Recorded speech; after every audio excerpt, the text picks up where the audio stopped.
Material Comics Podcast. That's Mark Radlich. I am Jesse Starcher. We have returned to put an end to the trilogy. That's right. We're putting up. We've decided to put an end to comic books.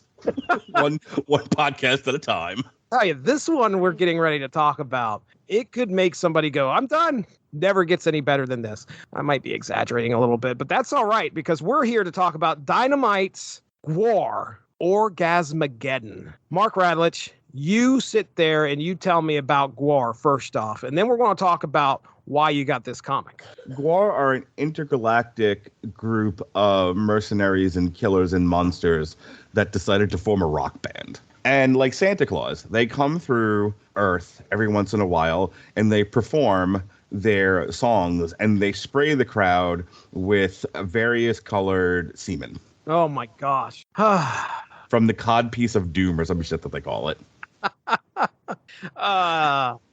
Can you, I don't know if you can play it into the thing, but can you please just grab Pat Gesner's fucking TikTok band pitching Gwar? Oh, I'll do it. Okay, Gwar, thanks for finally meeting with us in person. So, for starters, the fuck? Right, the costumes. Well, let me explain. We're Gwar.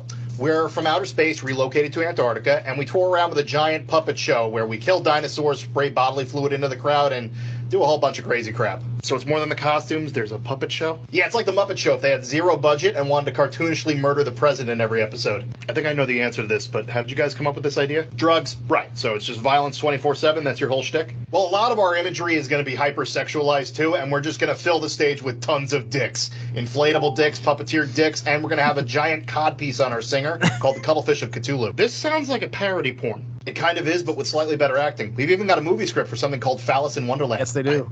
If you can make this work, I say more power to you, but... Oh my god, I never asked you. Is your music any good? Good enough, but there's a 10-foot dick on stage. I don't think anybody cares. Right, that was a stupid question. I saw Gwar with the Kelsey and her pet boy, Chris. The whole point of me telling you all of that was there was no 10-foot dick on stage. I was very upset. Now, I got came on a lot. Various colors. By the president. Oh, the president did that. Yeah, okay. there was an abortion, a puppet abortion on stage. Got covered in blood. That was fantastic. What I'm trying to explain to you, Jesse, in vascular detail, is there was no 10-foot dick on stage. Let me tell you, I picked this book because of the title, Orgasmageddon, and there was a lot more geddon than there was orgasm, and that also disappoint. Yeah. This book does not disappoint in any way. I don't know what you're talking about. That was the disappoint. That was it. That was the rest of it. The actual book. Look, I was having a good old time with this one. This was easily my favorite story of the three that we've done. Oh, absolutely. As far as bands go, this is easily the best band to base a comic off of, and it doesn't besides hurt. Kiss, yeah, it's like Kiss and Gwar. It doesn't hurt that in the beginning of Gwar's legacy. Now, mind you, I was able to watch a documentary because I love this comic so much. I was like, I need to learn more about these guys. And I remember hearing about this. I needed to learn more about this band. And let me set the stage for you. Little Jesse Starcher was absolutely frightened and horrified of the stories I heard about Gwar when I was a kid. I was like, there's no way I'm ever going to buy a Gwar tape. I'm never going to buy a Gwar CD. I'm going to be corrupted. This is one of those bands that had such notoriety for being so obscene that I wouldn't be caught dead listening to this band. But then I start reading this comic and I'm like, when you pitched it, I was like, okay, well, I don't know much about Gwar. I can't even say if I've ever listened to one of their songs. I just knew of the legacy. I just knew of the band through what I'd seen and heard through, just people talking about it. MTV was, it was Beavis and Butthead talking about a Gwar video. Right. That's about all I knew. I just knew it was this over-the-top, band that was killing people on stage, potentially. That's what I heard when I was a kid. People were getting killed on stage. Straight up murdering people? Yes. Nice. I thought that's what was happening. I was like, how are they getting away with stuff like this? We get this comic and I'm like, okay. Oh, wait, Jesse, if you think Gwar was killing people on stage, have you not heard of the Genitorturers? You may have actually brought them up at some point. I'm sure I have when we were talking about ministry or some shit. I know Jen. She's good people. The Kelsey knows the Genitorturers. Anyway, you look up some Genitorturer videos and don't do it in front of your children. Okay. Or anyone that cares about you. There's a lot of BDSM. Yeah. Okay. All right. Well, so I jump into the comic and I'm like, oh, look at these guys. Oh, okay. So each one of these is like this crazy character. And then I start putting it together. Oh, that's right. That's what Gwar is. Each one of these members have some type of crazy personality, along with a bunch of makeup and effects and things. And then you take that person and you put them in a comic and you make them real. It's perfect. It really is. Like, you make that character a person in a comic book. They can do everything that they literally can't do on stage. Listen, I'm gonna need you to do all kinds of sexual and vile things. I can't. What if you wear a costume? Oh, that's different then. I need a Gwar meets Lobo comic. Oh my goodness. It's perfect. Yes. Again, it's perfect. And it's interesting that this is another 2017 comic. All of these comics that we've talked about based on bands all released in 2017. This was published in 2017 as well. Dynamite Entertainment was the publisher, written by Matt McGuire and Matt Miner, and there's some other little stories here that I'll talk about some of the creative team, additional creative team. Art by Jonathan Brandon Sawyer. From the depths of outer space to the frozen wasteland of Antarctica, punk rock and heavy metal's most shocking and blasphemous, yes, that's what I thought of, blasphemous, Sure. band of intergalactic blood-spewing alien monsters has returned to kill everything and respect nothing in the pages of Gwar Orgasmageddon. Banished to the past by the cold and calculating Mr. Perfect, the heroes of Gwar trample through time like a deranged Bill and Ted on bath salts. Love it. Our antics ensue as they stomp and smash and shape human history to what we accept as our current reality. Co-written by Gwar themselves and Matt Miner, Gwar Orgasmageddon is a love letter to comics, grindhouse movies, and heavy metal, sure to appeal to the most diehard fan of the comics, fanboy/fangirl, intrigued by the prospect of social awareness drowned in geysers of blood and alien goo. I open up this comic and I'm like, I've got to learn more about this band. And I remember seeing that there was a documentary. So it came out in 2021. It's titled This Is Gwar, and it lays out there the history from where Gwar started, its roots, all the way up to the death of, was it Dave Brocky? I want to say is his name. Yeah, Dave Brocky. And a little bit after that, some of the exploits of the band and what happened, and of course the public perception. It's a great documentary. The reason I'm bringing that up is that the roots of Gwar are also tied with comics, because they wanted to do comic books, take these characters, and they were like, why don't let's take this to the stage. They merged the two, and I think it's a great marriage. Now, in this book, there are some crazy things that happen. Again, look, I guess go ahead on the check, the checklist, Jesse Starcher. Is time travel involved? That's a plus. That's a plus. It's automatically the best book you've ever read. It's a plus. Let me tell you about the stories that happen in this, which it's kind of a nice format. There's one big, long, overarching story, which is covered by the synopsis I just gave there, where they're essentially going back in time. They're running into some trouble in this big penis-shaped ship that they have. They're going through these different eras. They're back in the Stone Age era. They're in the 90s. They're in it's just all over the place.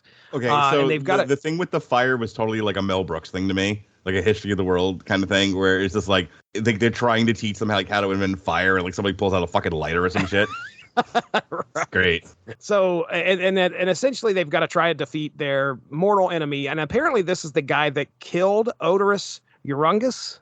And I assume this happened in the comics. I don't know if this is like it's a stage production or whatever, but obviously after Dave passed away, they had to retire the Odorous character. There was this being called Mr. Perfect that apparently had killed him, and he's the one that's kind of like the thorn in their side and giving them all sorts of problems. And what a weird concept this guy has, where he is like he exists in every time period all at the same time. Very strange stuff. But again, that's not what this comic is about. This comic is about the members of Gwar going around and fucking history up really bad. And then we have these other side stories like the Gwar Slave Follies. Those are out there. Ex-Cop's Zipper Pig, which is a weird story where it was pretty much the origin of something called the Ex-Cops. This was written by Bob Gorman, which was a member of Gwar. This was so much fun to read. Again, not a particularly deep comic, but it kind of reminded, it's juvenile, but juvenile for smutty adults. Oh yeah, absolutely. So it kind of reminded me of like the New Lieutenants of Metal, like that tenor. a lot of sex jokes in there. Like I sent you the one screenshot of the guy with like the 4 dicks. It's just like, you know, like this is gonna be terrible for you, and I'm gonna last like 20 seconds. I can't remember what the whole line is, but it was really funny when he said it. It's like the perfect mix of like hypersexuality and science fiction and just comic book nuttiness. It's really funny. And like the Gwar characters all work well together because again they're like dumb Avengers, you know. And it's like, so the way this lent itself to utilizing the comic book format in the best way. It's light, it's silly, it's hypersexual, it's violent. You know, like I was laughing while I was reading it and having a good time with it. And then when I was done, I was like, I would read more Gwar comics. Like a couple of weeks ago, we talked about Iron Man, Legacy of the Beast. I'm like, there's more of those out there. And I'm like, I don't care. And I'm not interested in playing the video game. Let the Kelsey can play the video game. I'm not going to play the video game. Legacy of the Beast. You know, and then Repentless, like we talked about that. And it was like, you know, I did it for the show. I did it because I'm a Slayer fan, but no interest beyond that. This, I would read more Gwar comics. Like there's a bunch out there. I would like, what are the further adventures of Gwar? What else are they doing in the world? Like, if you didn't know this was a band, I would just read this because these are fun characters to read about. Yeah, let me give you the breakdown of the characters here real quick. There's Blothar. I'm just reading this off the page. Blothar, lead singer, lead ego, kills everything, hates everyone, especially you. Ballsack, the jaws of death. Guitar, always. That's what they call me at the swinger house. Ballsack, the jaws of death. Guitar, always enhanced, screened by the TSA, the smartish one. Jizmac Dagusha, drummer, easily distractive, hyperactive drummer. Postulus Maximus, guitar, proactive, before model, in constant horrible agony. Then we have Beefcake the Mighty, bass guitar, peaked when inventing music. I went to a wrestling show at the Nassau Coliseum and heard Beefcake. We saw Beefcake wrestle Triple H. That's right. Always snacking. And then Bone Snapper the Cave Troll, Gwar's bodyguard, dumb by even Gwar standards. And then we have Sleazy P Martini, Gwar's manager and drug supplier. Sleazy P Martini, Gwar's manager and drug supplier. Isn't that what they used to call you, you know, on your 90s podcast, Sleazy P? Sleazy P. Do not be surprised at the next TV party tonight. The old StreamYard name is going to be Sleazy P, right down there at the bottom. Gwar's manager and drug supplier, too cool for this fucking book. In this book, they could do all the crazy stuff that Gwar does on stage and make it seem real. I mean, it's like, okay, yeah, Sleazy P is taking a shotgun to one of the fans in the front row. I mean, okay. Who hasn't wanted to take a shotgun to fans? Right. There's a couple of ladies that are running around here, too. One of them, I think, has been with the band for quite a while. Slymenstra Hyman. Yes. She's the mistress of the unplumbed depths, Mark Radlich. And then her friend, Estragina Lugubrious, Gwar Girl, Slymenstra's companion. Then we have Mr. Perfect. Absolute tool, exists in all time periods simultaneously. This fucker needs Isn't that to Vandal Savage? Everybody has this cool look. This is a very over-the-top bloody band. This book has some of the brightest colors when you look at it. It's very bright. It's kind of cheery. But again, it reminded me of the New Lieutenants of Metal.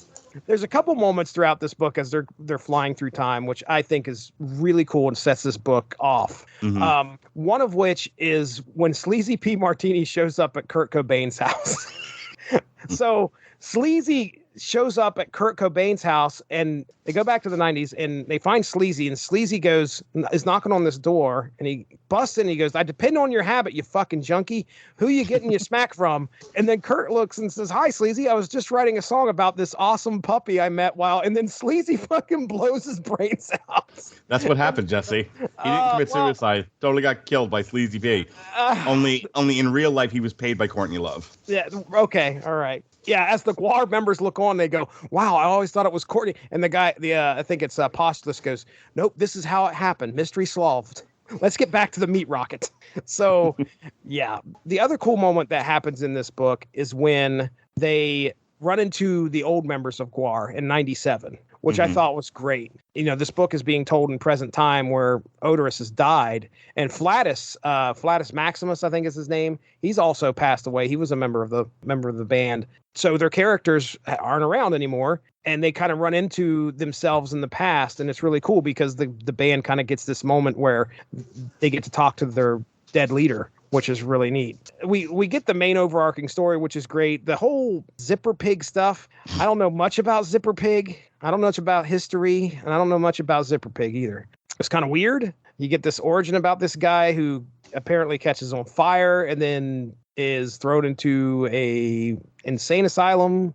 Just very strange. The slave pit follies, or the slave follies, were funny sometimes. It's just from what I understand, reading this or watching the documentary, there were these guys that always helped out with the costumes and getting the effects and stuff right, and they were called the Gwar slaves. And they said that at some points that they would treat them like slaves. It would be pretty rough. But anyway, so they based the whole slave pit follies off of those guys as well. And some of these are reprints from really old Gwar comics too, which is pretty cool. But yeah, overall, I mean, this thing really kicked a lot of ass. I think there is, yeah, for sure. There's precedent here that I would definitely go back and find or read some of the old stuff. The writer here did a good job of, just keeping us entertained. Essentially, I mean, it was entertaining all the way through, in my opinion. And there were so many there were fart jokes in this thing. There were plenty of penis jokes, plenty of just stuff that's normally taboo in a comic, and they didn't care. And I think that's what Gwar's all about. You said you wore a white shirt to the show, right? Yes, it says something like "Say maybe to drugs." Say maybe to drugs. And I assume you did not wash said shirt after it got all right. So everyone was like, "You'll be fine if you just put it and you just bake it in the dryer. It'll bake all the liquid into the shirt, and so when you do wash it, it'll still maintain the color." No, I washed that shit perfectly white now. Oh, that is a bummer, dude. Skimming through this book, just some of the brutality. There's a point where Slimenstra and her friend run into this German guy, and they reach down his pants and pull off his fucking penis and nutsack. Our podcasts are totally circular because that's how we started this, pulling off people's red penises. How did we know? They rescue Hitler's dog and take it with them. Yes. Yeah, they go into Hitler's bunker. Yeah, Ava Braun, and she's just like, oh, he has such a small penis. It's just like going out of their way. Bath salts, eat them up, yum. So they give her a bunch of bath salts. She turns to this hulking monster and shoves a flagpole up Hitler's ass. I feel like bath salts comic. I feel like bath salts though really dates this comic. We couldn't just give him LSD, or cocaine or something. The big sea monster when they get transported back to the Titanic, or some shit. The crack hunt. That was fantastic. I almost sent you that picture. Oh my God. Well, same here. I was like, I don't want to spoil this for Mark. I know he's getting ready to go into this, but this big sea monster shows up. And what would have been great, they had a missed opportunity. There should have been a scene or a page in this book where they flew the ship straight into the Kraken's mouth. Yep. Big penis right now. I mean, why not? That is Gwar all the way. Yes, sir. Oh, dude, you can't really do the book justice. I will just tell people, look, you get a chance, go out there and find this. You're going to be entertained. If you're a fan of Gwar or not, I think this is probably one of the better humor comics, and I mean adult humor when it comes to adult humor. This is up there for me. They called them funny books for a reason back in the day. This is a funny book. This is not your regular old. This is a very funny book. This is not Baby Thanos. No. This isn't Crisis on Infinite Earths. This is a funny book, and you need to take the opportunity and read this, because provided you can get past the crass humor and that doesn't offend you at all, trust me, this book is offensive. You're going to have a good time reading it. So, yes, sir. Mark Radulich, we did it. We have successfully completed the trilogy. Yep. What do you got on the schedule here, Mark Radulich? Well, it's the year of our Lord 2023 on June 12th, don't you understand? Assuming things go according to plan, time travel. Mm-hmm. And tomorrow, we'll be doing a Damn You Hollywood for Transformer Rise of the Beasts. The Beast, from Iron Maiden. I hope Eddie does have a cameo in the Transformers. And I hope he transforms. Get ready for that variant in your mobile game. Well, for myself, you can check out the Source Material Comics feed, where myself, Mark Radulich, have talked 2 previous books, merging comic books and metal. And that's Iron Maiden, Legacy of the Beast, and Slayer's Repentless. We had a good time on both of those, and we hope you had a good time here.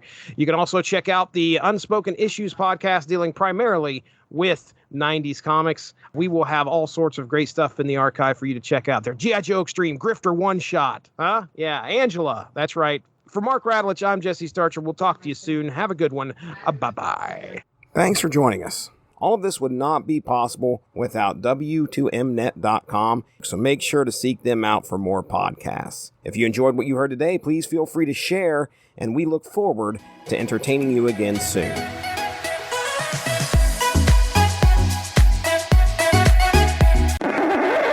Ladies and gentlemen, welcome to the Unspoken. Nope, that's the wrong podcast. Motherfucker. Care about is your 90s friend. You don't give a shit about me. You don't do art for me, for my YouTube videos. All right. This is the one where I'm just going to fly by the seat of my fucking ass. Sounds great. Hit it, Darren. No, you want TikTok. Do I have to? No. I'm sure it's going to be, as a matter of fact. It's not. Send me the link. I'm going to send you. Just like you send me, I'm going to send you. Send it to me. There it is. Like, I fucking give you these fucking like time constraints, and then like I'm utterly distracting. Do you like that? That was great. Do you like that? No, not you. I know you liked it. Slimenstra Hyman, Gwar woman, mistress my wife's about to have her Slimenstra Hyman next week. I could keep making jokes, but I won't. Please. Right. Big penis ship. By the way, we are way hungover and like way messed up and like, you know, and everything. So my wife just got out of bed, and the first thing she hears me say after I ask her, did I miss anything, is ripping off red penises. And she just looks at me. She's like, why? Why? Every time you and Jesse, why? Can't you guys talk about anything normal? And the answer is no. You can check out the Mark. No, you can't. Let me try this again.